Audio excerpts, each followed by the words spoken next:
Hi there, this is Sean, the Honest Book Reviewer, with another book review. In this video, we're discussing The Enlightenment Project, written by Lynn Hightower. It's a paranormal story, a horror as well, but with a medical bent and a science bent. I found this very interesting. It seems so well plotted and well thought out. It's very gripping as well.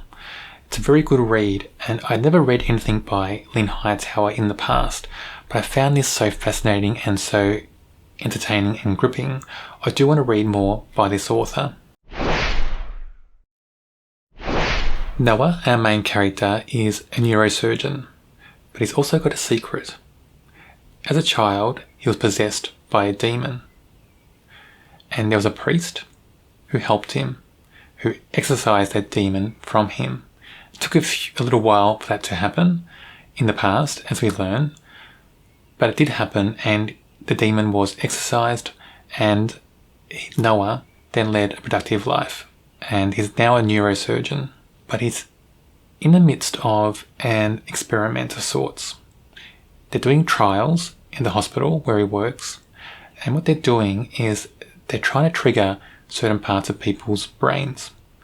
They think if they can trigger certain parts of people's brains, that they can give these people a sense of enlightenment, a sense of calm, almost bring them a spiritual experience.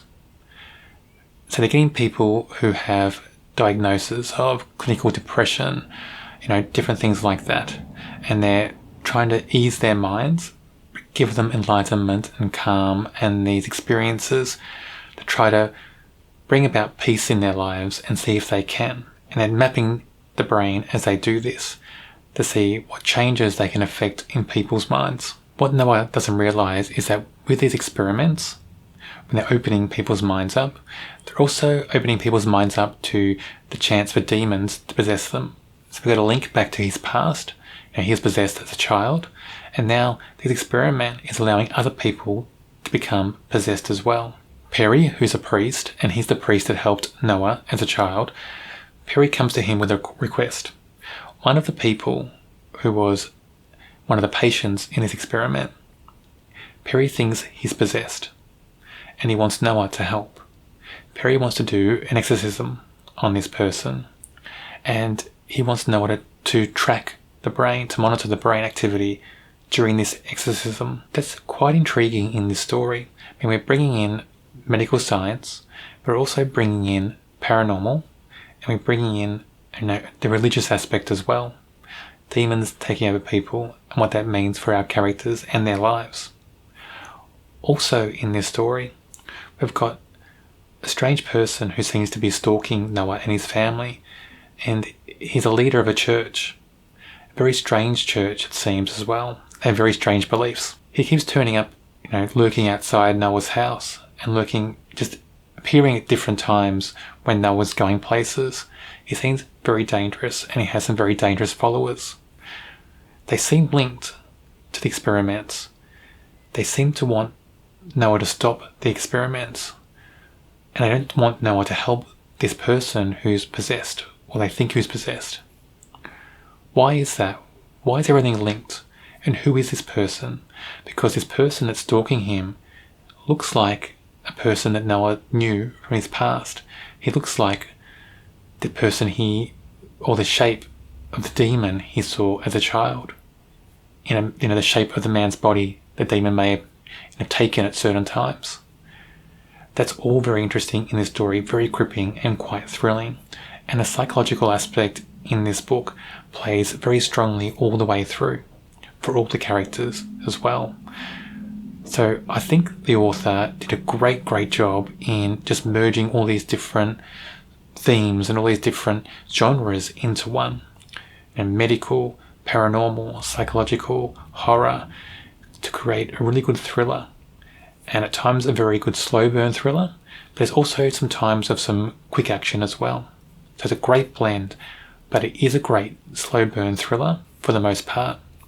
So if you do like those types of stories, what I've described, I suggest giving this a go. It just seems like this author is great at plotting out this kind of chilling story, and I just read through this so quickly, and I did find it chilling and gripping, and I just want to read more by this author. Noah, our main character, he's an interesting character. He has a lot of depth, a lot of light and shade. He has that arrogance of a neurosurgeon as well, and that's his flaw. And I like that because he's flawed, and it does get him into trouble at times in the story. It makes him feel real.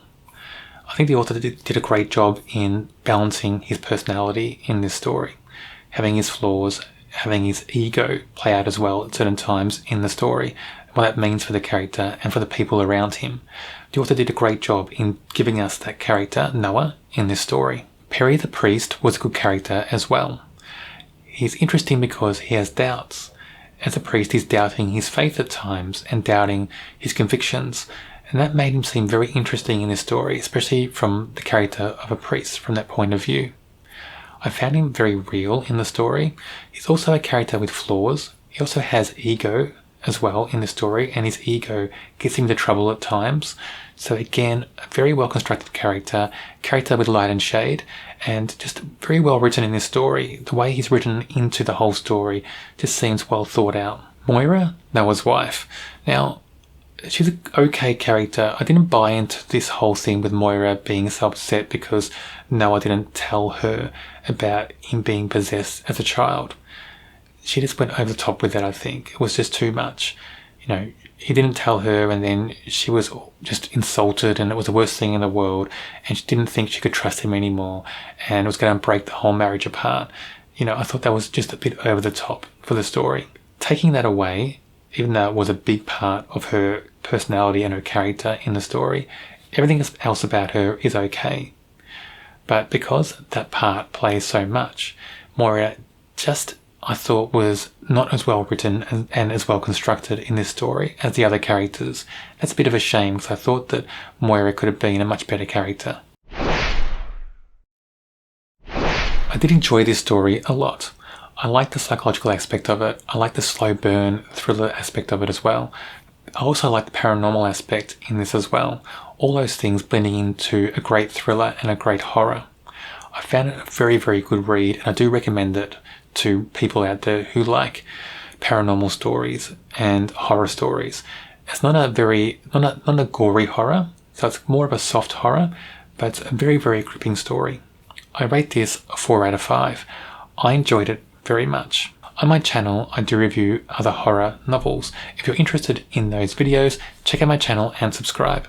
There's also a horror playlist on my channel. It should be on your screen now.